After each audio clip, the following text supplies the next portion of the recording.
It's no secret. It's happening right before our eyes. The reality is, in many workplaces across Nigeria, safety takes a back seat, if it's considered at all. From construction site without helmet and the standard safety gear, to offices where faulty wiring hangs like a trap, and to hospitals stretched thin without enough protection for workers. Hazards are hiding in plain sight. Today, April 28, the world marks the International Day for Safety and Health at Work. The theme? Revolutionizing health and safety, the role of AI and digitalization at work, which aims to highlight the transformative impact of emerging technologies on occupational safety and health, OSH. But here at home, how many employers are truly stepping up? And how many workers even know what protection they are entitled to? Think about it. Nigeria's workforce is its engine. If workers are unsafe, the engine stutters. If workers fall sick or get injured, the economy pays the price. Is it a question of costs or a culture that sees accidents as normal? Who bears the responsibility? The government, the employers, or the workers themselves? Tonight, we dig deeper into Nigeria's workplace safety and culture. The good, the bad, and the urgent changes needed to protect lives. Thanks for joining us on Nigeria Today. I'm Victoria Clinton.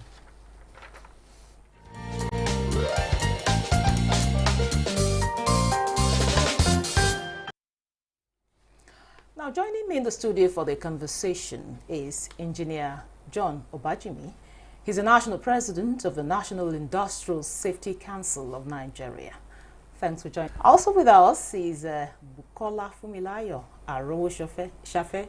She is the Principal Manager, Health, Safety and Environment Department of the Nigeria Social Insurance Trust Fund, NSITF, headquarters here in Abuja.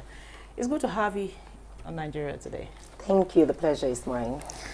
So I will start with the question asked earlier on.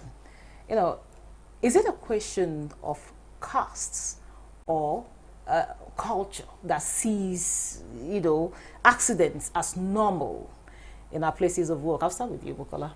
Ladies first here. Thank you. The question, why accident seems normal in our society today, basically is because of lack of awareness. Most people are not informed. The truth is that the cost implication is high, and also the way this situation affects the culture, or is a cultural inbuilt lack of awareness has made it a form of culture for most Nigerian workers, because they're not even aware of their own right, basic rights in the workplace. The right to be safe, the right to work safe, the right to ensure that they return to their family in good health. So it's a lack of awareness that has really created this great confusion in knowing if it is a cost or a culture thing. Thank you. Okay, so Engineer Obajimi, I also want you to add your voice to that question. Is it a question of cost? Is it culture that makes us see accidents as normal? Well, it is a combination. Combination in the sense that, like she said, many people are struggling to find ends meet, and many people are struggling to put a plate of food on the table, and while doing that, they seem to lose their mind as regards the safety going back up. So just like I give you a typical example, you see a taxi driver driving on the road, is driving to beat every other car on the road, not minding his own safety, because the target is just to make that daily income. So it's the same that cuts across in so many other sector. So everybody's struggling one way or another. So that answers the issue of the costs. So it is the money, and also then like he said, also it is a summary. The lack of understanding that one life is too important to waste.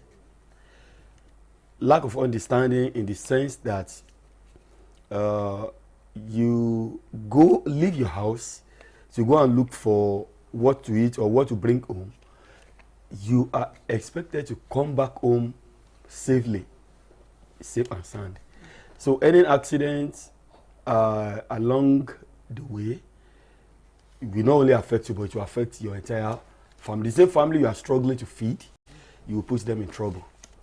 So it's all about understanding. So both cost and culture. And we live in a society whereby everybody seems to kind of be a government of their own. So that's aspect of the culture. So the government needs to do more awareness. Government is doing a lot when it comes to creation of awareness. NISN to National Industrial Safety Council of Nigeria champions all advocacy on safety and health in Nigeria. So we need to do more in terms of awareness. Now, let's talk about the day proper. We're talking about a World Day for Safety and Health at Work. What is the significance of this day for Nigeria? Okay, the significance for celebrating the World Day for Safety and Health primarily is to foster safety culture in Nigeria and also to promote prevention of workplace accidents in workplaces. And you do this by creating more awareness, raising awareness to the public, to all Nigerian workers, to have information on basic safety standard rules in the workplace. You encourage positive safety culture. And this significance is so important that NSITF is the Social Security Institute that has been saddled with the responsibility to implement the mandates of the Employee Compensation Act 2010. And this act repeals the former the Workmen's Compensation Act of 2004, in which it ensures, NSITF ensures it makes provision for prevention in the workplaces. And in the event of an accident, it helps to rehabilitate such injured workers back to their work, which is called return to work. And in the case of disability, there's what we call compensation. NSITF pays compensation to this. And in case of death, the spouses and the children of this particular late employee, they are covered with some compensation. Thank you. Okay, now back to you, Engineer Obajimi. We've seen cases where workers will fall sick, and when they want to excuse themselves, they say, there's nobody to take over your job. You don't have somebody to cover for you. In situations like that, what should this person do? Because the person is afraid to lose her job, so they remain there, even though they know they are really not healthy. If the person is afraid to lose their job, I think the person should be more afraid to lose his life or to lose her life. So that should be the most important thing, because it is somebody who is alive that works and earn a living. The truth of the matter is that if you drop dead right now, or you are incapacitated right now, the next second somebody else fills the space. No vacuum. So when you understand that concept that your life is far more important than the work, then you will understand that you should, like she mentioned, it is your right to be protected. And I go back to today being the World Day for Safety, which was established by International Labour Organization, ILO, the agency of the United Nations that that is in charge of workers, everything about workers, policy, regulation, safety, and compensation, and all remuneration, and all of that. From 1999, 1990, when the ILO has started operation regulating the workers, one of the first things they did is to put that protection of life as very important. So then in 2020, ILO now makes health and safety at work as a fundamental principle. So it becomes a fundamental right. So it is your right to demand that I want to stay alive by telling the boss politely, if there is a need to show evidence that I need to save my life first. So nobody, people may not give you a right, but you have the right to demand your rights and stay by it. Thank you. All right. Now, of course, we've heard from our experts in the studio about what about the average Nigerian. Now we'll go hit the street to hear what people have to say about safety in their workplaces. Turn away.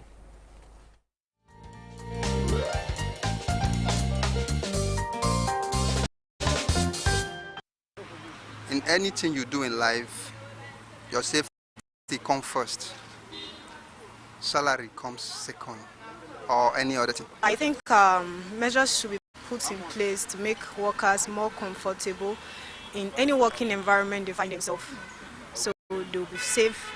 Because safety doesn't necessarily mean that physical safety. The mental health matters a lot. When your workers are not mentally stable, they tend not to deliver their best. So when you make them safe in their work environment, mentally, physically, and otherwise, they will feel safe and they will deliver their best for you. What I think should change in my workplace is my attitude to work. I'm sorry, I have to say it. At times, I might not meet up to the expectations that my boss expects me to. I think it should start with me. You talk about workers, for example, who are site workers. The safety equipment, talking about the boot they wear, the helmet, and all that. Most of those employers do not provide for them, which is a problem. And if you talk of government workers, for example, you need clinics, at least in your workplace. In case of any eventuality, you can be able to rush in, and a lot of these workplaces do not have such clinics. I hope government will take some of these recommendations and implement. My workplace is safe because we do HSE. That's health, safety and environment. They provide for us. I'm an EFE engineer, so we provide for us safety gadgets like your helmets, glove, and it's quite safe.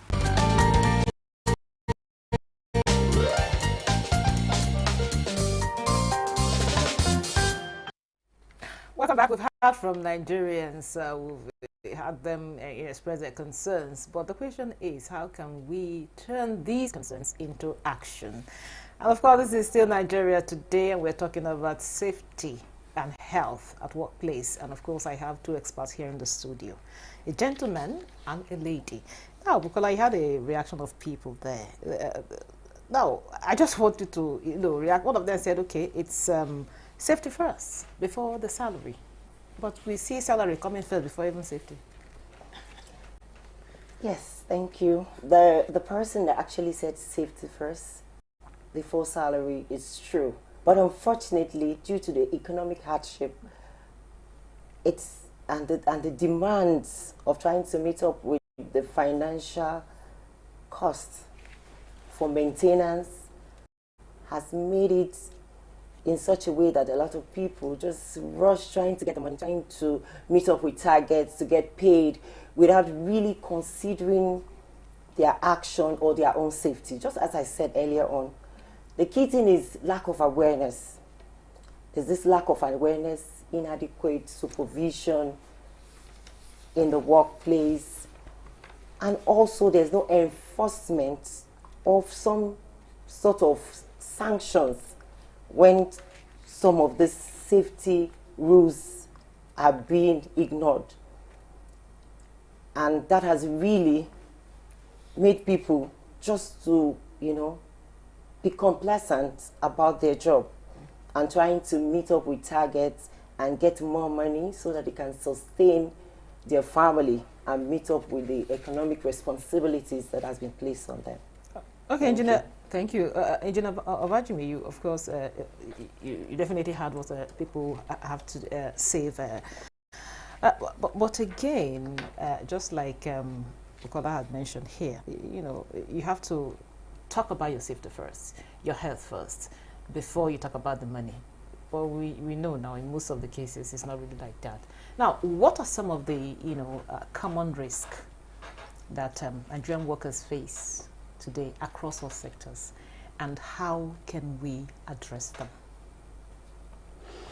Okay, common risks. Okay, let me start with the last one, with the those that we may not take as serious, but they are very serious. Pranks. Those people who do skit makers, they go to places, prank people in such a way that you see people scampering for their lives. Then later they will say, oh, it's just a prank. When somebody has already fell, has already fallen down, you know, hit his head on something.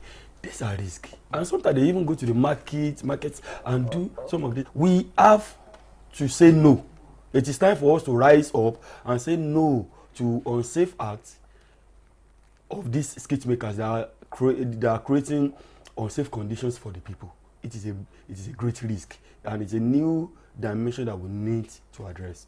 Now, another one that the NICN is trying to champion now is we are trying to champion religious safety. Because now we've discovered that in most worship centers, there is total disregard for health and safety. Go to churches, go to mosque, you will really see fire extinguishers there in case of fire. And even if there is no, maybe they bought it 10 years ago, 5 years ago, it has never been serviced. Nobody is trained to handle them.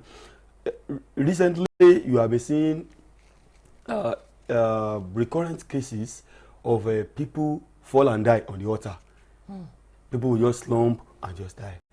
So why not we create health and safety units in churches? So that recently Otumba Ezil Akinile or something, when his wife was celebrating 68th birthday, during the Thanksgiving service on Sunday, he just slumped there and just died. So a little CPR, a little first aid, CPR could have sustained his life while they go to. So these are common. These are areas we are trying to, even we are trying to look at now from the point of NICN. Even the people into the entertainment industries. So we are also trying to expand advocacy to their area so that we can be able to guide them on safety. And as on the question you ask, what do we do? Like what NICN is doing recently, I sent a message to PFN presidents. I equally initiated discussion with the Secretary of Supreme Council of Islamic Affairs, because these are apex religious organizations. We are looking at meeting with the current president and all of that. From their national headquarters, we handle this matter so that it can trickle down to the society. And for lastly, on the question of hazards, we have electrical hazards. A lot of people can get shocked, people can get electrocuted. That's electrical hazard. But I know that NEMSA, Nigeria Electricity Management Service Agency, is doing a lot in creating awareness, enforcing safety standard, and doing public awareness to enforce the answers. They have been doing that. You see some kind of consistent reduction. Now you have chemical hazards. You have chemical hazards, and I give you an example. I went to a bank in around Jabi recently, and I saw the battery banks, maybe about 20 or 30. The staff are working just behind the battery, and what that means, they are exposed to mercury, zinc, lead, or thereabout. So over time, I have to educate them. This that you are doing, over time, you will inhale this, you get to a level of concentration that it will harm your liver, you will not feel it immediately. What of the kidney? The kidney, everything, heart, everything. So, but unfortunately, people like that may not actually know that they got the sickness from their office. And that is why ILO says that globally, every year, there are about 395 cases of diseases that people contract during their work. So these are cases, these are things that we need to look at before you even talk of road safety accidents, before you talk of even food accident and all of that. Thank you very much. The list is inexhaustible. Thank you, Bajimi. I know if I allow you have more to say, but let Bukola say something here. Because earlier on you talked about people being aware of their rights and all of that. So what should they be aware of? Because some persons, like you said, they really don't know. Even the educated ones, they don't know. They don't really know that okay, this is what I should do or what I should know about before I even press for because before you go to seek or ask for your right, you should know your right first. Yes, the Nigerian workers should try to know that safety is key in all they do, and they have the right to know the hazards that are inherent in their jobs. Each worker has a right to know the different hazards present in the job he or she is to carry out. And once you know the hazard, you will know the best way to carry out the job to minimize the risks that it will pose. And you see, that is why NSITF has been able to provide a major key services in the preventative, which is the preventative. We go to organizations, giving them proactive measures through conducting audits and risk assessment, in which we identify the gaps, the safety gaps in their job processes, in their environment. Thereafter, we try to give them corrective measures and recommendations to correct those defects and how best to work to minimize accidents. Also, NSITF conducts accident investigation. Once we go out to organizations, we are not a fault-finding organization. Okay. We are fact-finding. When we go there, we try to know the root cause of such accidents so that we can mitigate its reoccurrence again. And okay, you also push for the compensation, right? Yes, yes. In case of accident, just as I said earlier on, there's what we call the second key services. The first is the preventative, then the second is the rehabilitation, in which the employer is to take care of the injured employee in case of an accident. And once the employer does that, because of the immediate attention, NSITF gives what is called the medical expense refund, in which all bills that have been paid on the injured employer to treat the injured employee will be funded. Also, there's what we call loss of productivity. When an employee is sick, is off work for some days. Okay. So NSITF tries to pay for those days which the employee has misses the work. Thank you very much. I just want Engineer Bajimi to just, in 30 seconds. So, sometimes you see, like you said, some of them were exposed to some kind of, unsafe environment. At the end of the day, they come down with some illness. And they will tell them, okay, go and take care of yourself. The much they can do for them is, okay, give the person some days off, but you pay the expenses. So what should you do in that circumstance? In 30 seconds. Okay, I may take more than 30 seconds. Well, the first thing you need to understand is that in national policy on occupational safety and health, which was revised by the Federal Ministry of Labour in 2020, there are responsibilities of the employer and responsibility of the staff. Responsibility of employer is to develop a safety policy that guides the work. then safety rules, and provide PPEs and the rest of them. Now, for the staff, for the employee, you are to ensure that you work based on those safety rules and the safety rules, and also use the PPE or whatever material. But you can approach Federal Ministry of Labour if you are injured and the organization refuses to pay. Thank you very much. I'll have to stop you there because really, this is where we wrap it up on today's episode of Nigeria Today. Very big thank you to Engineer John Ovajimi, National President of the National Industrial Safety Council of Nigeria. Thank you so much for coming on the program and sharing your perspective. And also Bukola Fumilayo Aroshafe, the Principal Manager, Health, Safety and Environment Department of the Nigerian Social Insurance Trust Fund, NSITF headquarters here in Abuja. Thank you. And thank you for being part of the program. I'm Ikaria Clinton. Goodbye.